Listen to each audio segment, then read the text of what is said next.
Just to say that this time last year, CRU published its strategic plan for created the strategic plan for 2019 to 2021. And I see I have a laser.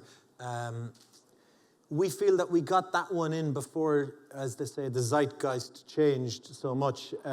We were concerned about it as an impartial, technology-neutral utility regulator, that we should somehow say what we were actually all thinking. So in essence, we said, this is a priority for us to deliver the low carbon sustainable solutions. I've started a few presentations to the wind sector using this slide, so forgive me if you've seen it before. But we often hear the notion that we do not inherit the earth from our ancestors, we borrow it from our children. People attribute it to all sorts of people, Native American Indians, but I've been told, but not with any great authority, that this chap here, Wendell Berry, was the first one to say it. So that's fine. We have to give if you believe that, we have to give the earth back to the next generation and the generation after that. But the purpose of the second slide is to say really two things. One is we're all entitled to make a living in the meantime, and that's what that's about. And some of us might like a little bit of a long period of spending at the end of working for a living. But the other element of that is that that's on an individual basis, but on an economic basis, the economy here can only be taxed so much to do so many things. So we can't spend everything we have to save the future. We also have to run hospitals and judicial systems and build roads, and perhaps not so many roads, build railways. So we have to protect the future at a price we can afford in our lifetimes, really. Sorry, you will probably all have seen this one before. It was the old system. Gauge 1, 2, and 3, 3,900 in the last one. There was really a bit of a queue. You'll see a queue later on in the presentation. And outside of the gate process, we had the non-GPA, with which most of you will be familiar. So then we said, well, let's try a few different things. So we had ECP, which stood for enduring. We now think the E in ECP stands for evolving, really, in that the context has changed. Even that phrase was coined maybe in 2015, but the context has changed since then. The context of the Climate Action Plan has changed it again.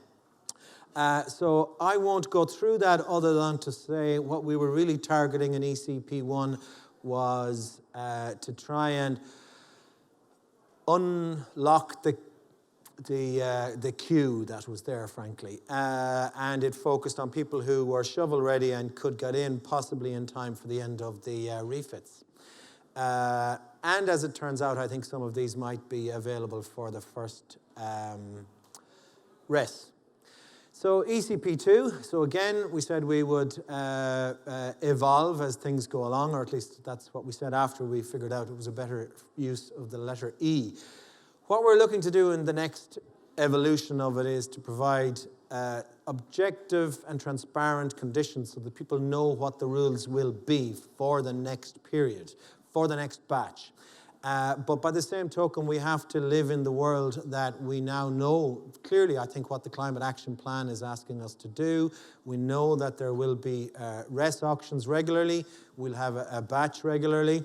We'll try and time the batch itself and the size of the batches to tie in with the other types of auctions that are out there. And what is not mentioned in the third bullet point there is essentially also the concept of corporate PPAs. There's a suspicion that the corporates are waiting for the rest to see how that works, what the price is like, and maybe we'll have corporate activity in between RESs. They might want to, I don't know, get in and mop up, or get in when they see what the market is looking for. So I think I failed to get a picture of two buses, but if you miss one batch, there'll be another one along soon. So that's the concept, a big change from the gate. So in terms of ECP2, the bits in italics have already happened. The consultation will happen, I think, it will happen in Q4, hopefully by the end of November, with a decision in the second half of 2020 and an end 2021, the batch processing conclusion. I'm limited in what I have written here.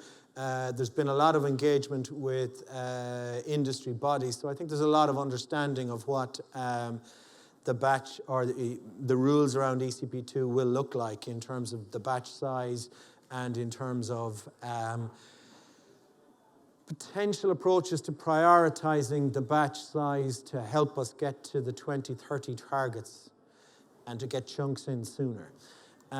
So essentially, what are the grid connection pathways? Well, for offshore, and if you read the Climate Action Plan, this is pretty well laid out really across or clear in the Climate Action Plan. For offshore, the Climate Action Plan notes the concept of legacy projects and it was called MAFA, so I'll keep calling it MAFA, and enduring projects post-MAFA.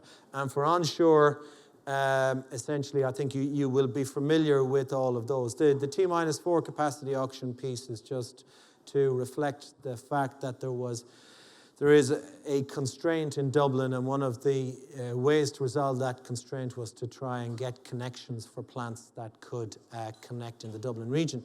And clearly then with interconnectors, which are important broadly for the renewables industry, we established a process whereby if an interconnector has a project of common interest status, that we can direct EirGrid to make them a connection offer.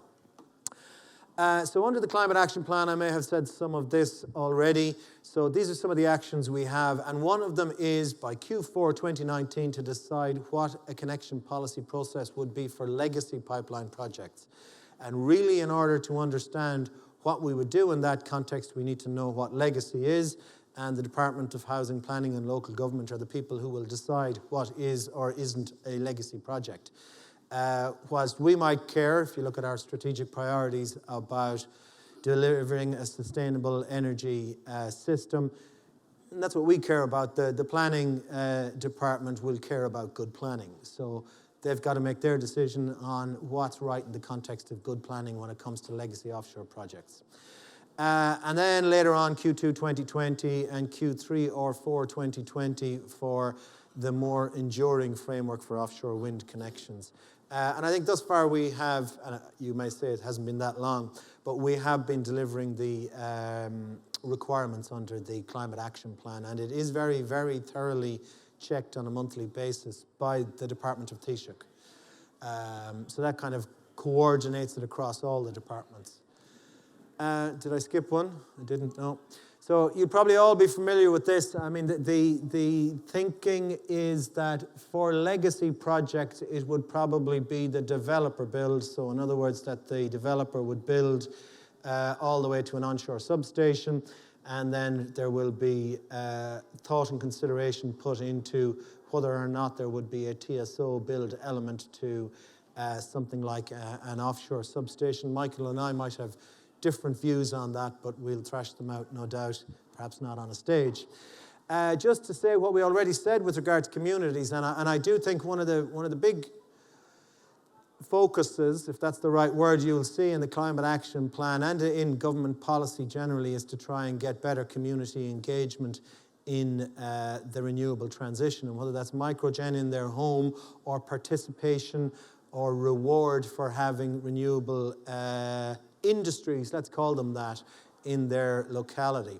So one of the things we did say at an Oireachtas committee, even though we hadn't published the consultation yet, was that we anticipate that the consultation will have the following, as you can read there, about communities. And it behoves us all to try and get community buy-in to what we do. And I think we can see that. We can't build it all offshore. We're going to have to build something onshore. And this is not China. We have to bring the people with us. So you all know about auctions. I'm not really here to explain auctions to you, but I couldn't resist, since it was immediately after, late in the evening, I'd put in a few picture bits. This is a queue. Those of you who were alive in 1973 and can remember 1973 might remember this. Essentially, the oil crisis, the price of gas or petrol was fixed, but you could only buy a certain amount, and there wasn't a lot of it about, so you had to queue. Strangely, and I couldn't find a photograph of a petrol station in Switzerland in 1973, because in Switzerland, they just let the price go up and there were no queues. So only the chief executive of the bank could buy petrol, but there were no queues, and that's just an alternative way of meeting supply and demand. And to an extent, you can think that the refit scheme was a little like there's a fixed price, but in the new world, in the rest, there will be auctions. And in essence, for an auction where you're selling something like that, what you really want is more hands looking for the tickets than the tickets. The thing about that is, and one of our key roles in the RES will be to carry out an assessment of the likely pipeline for each RES, and we'll do that in coordination, in fairness with organisations like yourselves who have a good vision of the wind pipelines and the solar pipelines, with EirGrid, onshore and offshore with the Department of Housing, Planning and Local Government. And then having looked at what would be ex ante a good size, or what can be delivered along the different timelines to try and have in each auction competitive tensions, you'll see the very low prices in the latest offshore in GB, which I think was the 30th of September. And I guess, to be frank, given we can only earn so much money in our lifetimes and the economy only has so much money, we really want you guys to make a living, but make the smallest living you possibly can out of the auctions. So one of our jobs will be to decide, or to recommend rather, how much should be bought in each auction, seeing who has qualified and how many hands there are, and how many of those hands belong to different people, and what's the right amount to buy in this RES auction. Of course, an auction like that will lead to happy people, but also it will lead to sad people, perhaps not, various different degrees of sadness there. I think Angela Merkel Jr. must reckon she's going to win in the next auction, whereas some of these, I don't know, they're not so happy. I have a feeling that's the last slide. Yes, it is.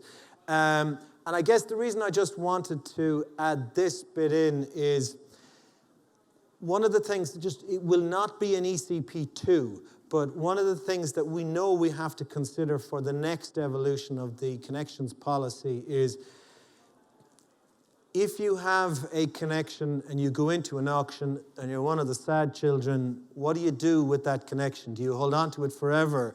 Can you get anything for your investment in it? You might wait for one more auction. What happens if you won't get, if you're the really unhappy kid and you know you probably won't win in the next auction either?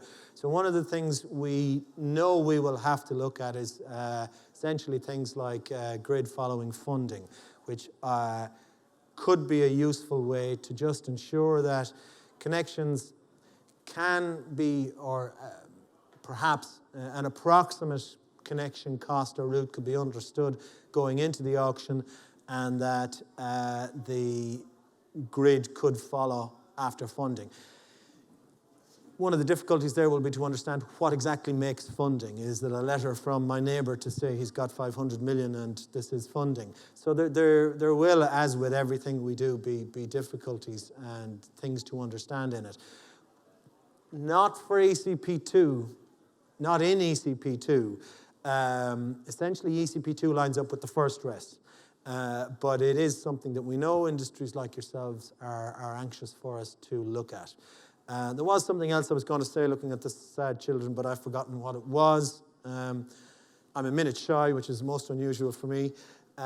So that is it. I'll say thank you.